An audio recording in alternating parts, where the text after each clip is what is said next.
Assalamualaikum warahmatullahi wabarakatuh. Perkenalkan, kami dari kelompok 10 ingin mempresentasikan hasil dari diskusi kami yang berjudul penggunaan informasi akuntansi pertanggungjawaban dalam penyusunan anggaran. Adapun anggota dari kelompok kami yang pertama yaitu ada saya sendiri, Vika Drotunisa dengan NIM 2019-11674. Yang kedua ada Muhammad Syafiq Al-Hafiz dengan NIM 2019-11723. Pemateri yang pertama akan dibacakan oleh rekan saya yang bernama Muhammad Syafiq Al-Hafiz. Definisi anggaran. Anggaran merupakan suatu rencana kerja yang dinyatakan secara kuantitatif yang diukur dalam satuan moneter standar dan satuan ukuran lain yang mencakup jangka waktu 1 tahun. Anggaran merupakan suatu rencana kerja jangka pendek yang disusun berdasarkan rencana kegiatan jangka panjang yang ditetapkan dalam proses penyusunan program. Mengapa perusahaan penyusunan anggaran? Penyusunan anggaran dimaksudkan untuk memberikan jaminan pencapaian blueprint tentang program jangka panjang yang mencakup pangsa pasar, produk dan teknologi, produksi, kepegawaian, keuangan, citra perusahaan, sistem informasi manajemen. Proses penyusunan anggaran merupakan proses penyusunan rencana kerja jangka pendek yang dalam perusahaan berorientasi laba. Pemilihan rencana kerja didasarkan atas dampak rencana kerja tersebut terhadap laba, keuangan dan satuan selain keuangan. Anggaran umumnya mencakup jangka waktu 1 tahun. Anggaran berisi komitmen atau kesanggupan manajemen. Usulan anggaran ditelaah dan disetujui oleh pihak yang berwenang lebih tinggi dari penyusun anggaran. Sekali disetujui, anggaran tersebut dapat diubah di bawah kondisi tersebut. Secara berkala, kinerja keuangan sesungguhnya dibandingkan dengan anggaran dan selisihnya dianalisis dan dijelaskan.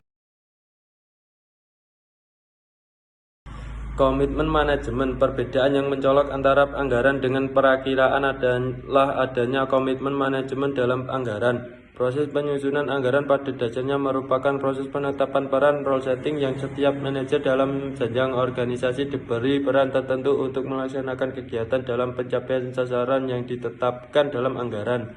Untuk memungkinkan para manajer melaksanakan peran mereka, setiap manajer memerlukan alokasi sumber daya manusia, modal, uang. Dengan demikian, proses penyusunan anggaran yang berhasil adalah yang dapat menjadikan setiap manajer dalam organisasi perusahaan memiliki persepsi yang jelas mengenai peran mereka masing-masing dalam mencapai sasaran anggaran. Persepsi yang jelas mengenai peran manajer dalam mencapai sasaran anggaran hanya dapat berwujud jika 2 syarat berikut ini dipenuhi. 1. Sasaran anggaran diterima dengan jelas oleh manajer yang bertanggung jawab untuk mencapainya.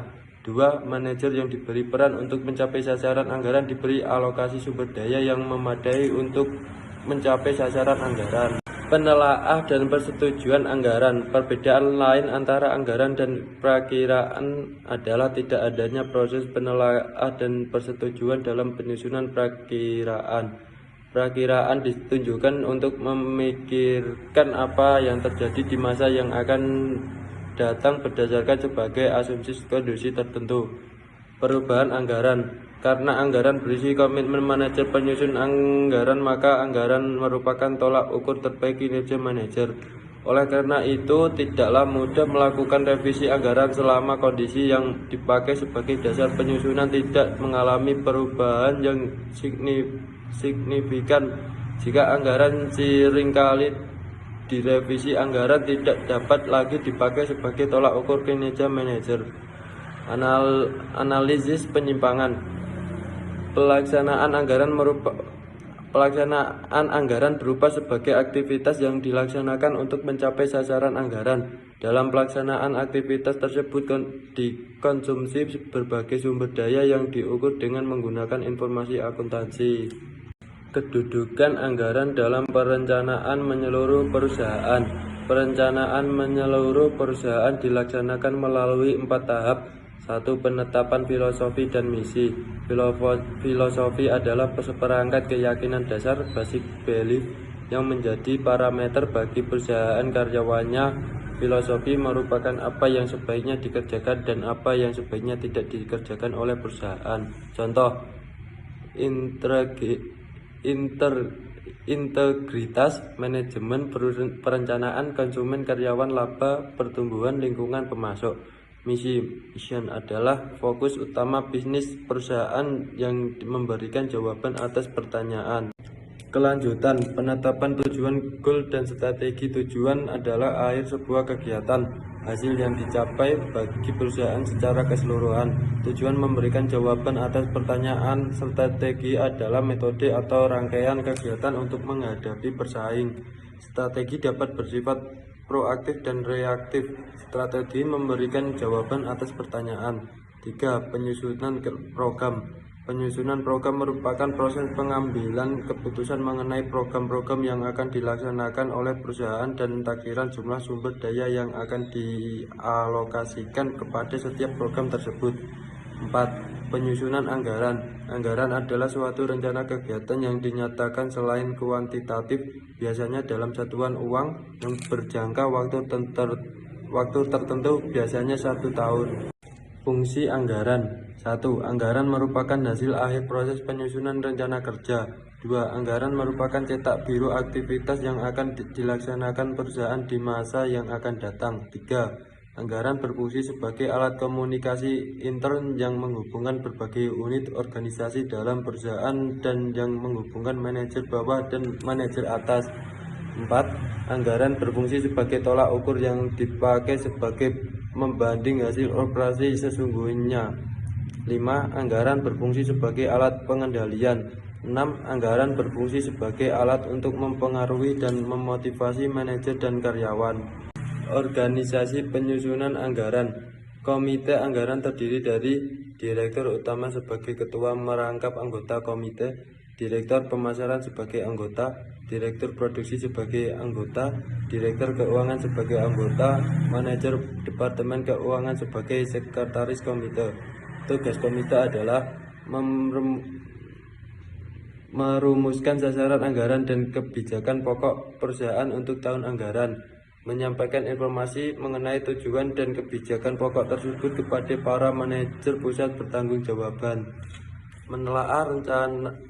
menelaah rancangan anggaran yang diajukan oleh para manajer pusat bertanggung-jawaban, melakukan negosiasi dengan para manajer pusat bertanggung-jawaban mengenai rancangan anggaran yang mereka ajukan, mengajukan rancangan anggaran perusahaan secara keseluruhan kepada Dewan Komisaris dan Rapat Umum Pemegang Saham (RUPS), menelaah anggaran yang telah disetujui oleh Dewan Komisaris dan RUPS, melakukan negosiasi dengan para manajer di pusat pertanggungjawaban mengenai anggaran yang telah disahkan oleh RUPS, melakukan revisi anggaran sesuai dengan kebijakan Rapat Umum Pemegang Saham.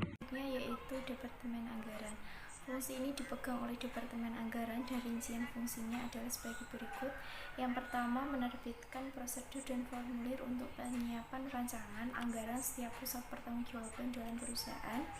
Yang kedua, mengkoordinasi dan menerbitkan asumsi-asumsi yang dipakai sebagai dasar penyusunan rancangan anggaran perusahaan. Yang ketiga, membantu setiap manajer pusat pertanggungjawaban dalam menyusun rancangan anggaran pusat pertanggungjawaban. Yang keempat, mengolah rancangan anggaran pusat pertanggungjawaban menjadi rancangan anggaran induk atau master budget. Yang kelima, menganalisis rancangan anggaran dan memberikan rekomendasi kepada komitmen anggaran. Yang keenam, menganalisis realisasi anggaran, menafsirkan hasil-hasilnya dan membuat laporan ringkas mengenai hasil analisisnya tersebut kepada direksi. Yang ketujuh, mengadministrasikan proses perubahan dan penyesuaian anggaran perusahaan. Penyusunan anggaran aspek teknis. Anggaran induk terdiri dari 3 komponen: anggaran operasi atau operating budget, anggaran modal atau capital budget, dan anggaran keuangan atau financial budget. Anggaran operasi bersangkutan dengan aktivitas untuk menghasilkan laba perusahaan. Anggaran modal bersangkutan dengan tambahan dan pengurangan aktiva tetap perusahaan. Anggaran modal disusun berdasarkan perakiraan penjualan jangka panjang. Anggaran keuangan bersangkutan dengan aliran kas masuk dan aliran kas keluar. Proses penyusunan anggaran induk. Anggaran operasi terdiri dari laporan rugi laba yang proyeksikan yang dilampirkan dengan anggaran berikut ini. anggaran penjualan, anggaran biaya perpusat pertanggungjawaban terdiri dari anggaran biaya produksi, anggaran biaya administrasi dan umum, dan anggaran biaya pemasaran. Anggaran persediaan produk jadi, anggaran harga pokok penjualan. Proses penyusunan anggaran induk berdasarkan perusahaan dilaksanakan melalui tahap-tahap berikut ini. Yang pertama, komite anggaran menyusun pedoman anggaran atau budget guideline yang berisi kebijakan pokok perusahaan dalam bidang pemasaran, produksi, sumber daya manusia, keuangan, dan umum. Yang kedua, penyusunan rancangan anggaran penjualan oleh Departemen Pemasaran berdasarkan kebijakan pokok perusahaan dan perakiraan penjualan jangka pendek. Yang ketiga, penyusunan rancangan anggaran biaya perpusat pertanggungjawaban berdasarkan kebijakan pokok perusahaan dan rancangan anggaran penjualan oleh para manajer pusat pertanggungjawaban. Pusat-pusat pertanggungjawaban dibagi menjadi 3 kelompok. Yang pertama, pusat pertanggungjawaban produksi yang terdiri dari departemen-departemen di bawah fungsi pemasaran. Yang kedua, pusat pertanggungjawaban pemasaran yang terdiri dari departemen-departemen di bawah fungsi pemasaran. Yang ketiga, pusat pertanggungjawaban administrasi dan umum yang terdiri dari departemen-departemen di bawah fungsi keuangan, akuntansi, dan umum. Selanjutnya, untuk yang keempat, penyusunan rancangan anggaran persediaan produk jadi oleh Departemen Produksi. Yang kelima, penyusunan anggaran harga pokok penjualan oleh Departemen Anggaran berdasarkan rancangan anggaran biaya produksi, rancangan anggaran persediaan produk jadi, dan rancangan anggaran penjualan. Yang keenam, penyusunan rancangan laporan rugi laba yang diproyeksikan berdasarkan rancangan anggaran penjualan, rancangan anggaran harga pokok penjualan, dan rancangan anggaran biaya pemasaran, dan rancangan anggaran biaya administrasi dan umum. Yang ketujuh, penyusunan rancangan anggaran modal berdasarkan perakiraan penjualan jangka panjang. Yang kedelapan, penyusunan rancangan anggaran kas berdasarkan rancangan anggaran penjualan, rancangan biaya berpusat pertanggungjawaban, dan rancangan anggaran modal. Yang kesembilan, penyusunan rancangan neraca yang diproyeksikan berdasarkan rancangan anggaran kas dan berbagai asumsi yang lain. Yang ke-10, penyusunan rancangan anggaran modal kerja. Yang ke-11, penelahan rancangan anggaran biaya pusat pertanggungjawaban oleh komite anggaran. Yang ke-12, negosiasi rancangan anggaran biaya pusat pertanggungjawaban antara para manajer pusat pertanggungjawaban dengan komite anggaran. Yang ke-13, persetujuan rancangan anggaran biaya pusat pertanggungjawaban oleh komite anggaran. Yang ke-14, penyesuaian rancangan anggaran induk oleh Departemen Anggaran sebagai akibat dari hasil proses negosiasi antara para manajer pusat pertanggungjawaban dengan komite anggaran. Yang ke-15, pengajuan rancangan anggaran induk oleh komite anggaran kepada Dewan Komisariat dan rapat umum pemegang saham. Yang ke-16, penelahan rancangan anggaran induk oleh Dewan Komisaris dan rapat umum pemegang saham. Yang ke-17, pengesahan rancangan anggaran induk menjadi anggaran induk perusahaan oleh rapat umum pemegang saham.